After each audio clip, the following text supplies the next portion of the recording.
Hello दोस्तों, नमस्कार। आप लोग कैसे हैं? आशा करती हूँ कि अच्छे होंगे, स्वस्थ होंगे, मस्त होंगे। और आज लेकर आई हूँ चुटकुला कजरी गीत। आप लोग का वीडियो कैसा लगा कमेंट करके जरूर बताएं।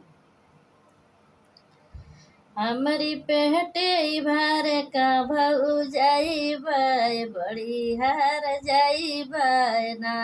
हमारी पेटी भर का भऊ जाइबै, बड़ी हर जाइबै ना। खाना रच रच बनाबै हमके खूब गरियाबै, खाना रच रच बनाबै हमके खूब गरियाबै। उ तो हमरे ही आजा कई माई बै, बड़ी हर जाइबै ना। उ तो हमरे ही आजा कई माई बै, बड़ी हर जाइबै ना। हमारी पेटी भर का भऊ जाइबै, बड़ी हर जाइबै ना। हमारी पेटी भर का भऊ जाइबै, बड़ी हर जाइबै ना। गेड़ुआ रच रच भरबै हमके खूब गरियाबै, गेड़ुआ रच रच भरबै हमके खूब गरियाबै। उ तो हमरे ही पापा कई माई बै, बड़ी हर जाइबै ना। उ तो हमरे ही पापा कई माई बै, बड़ी हर जाइबै ना। हमारी पेटी भर का भऊ जाइबै, बड़ी हर जाइबै ना।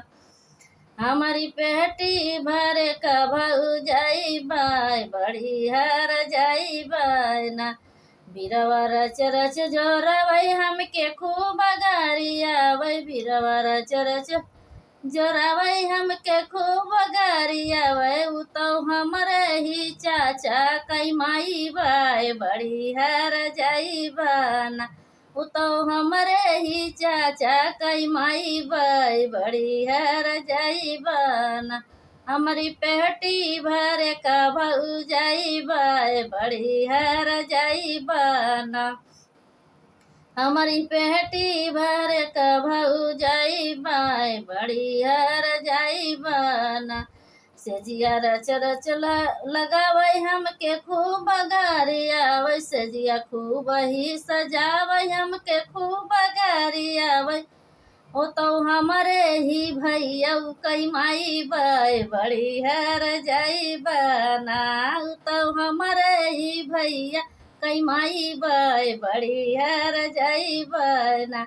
हमारी पेटी भर का भऊ जाइबै, बड़ी हर जाइबै ना।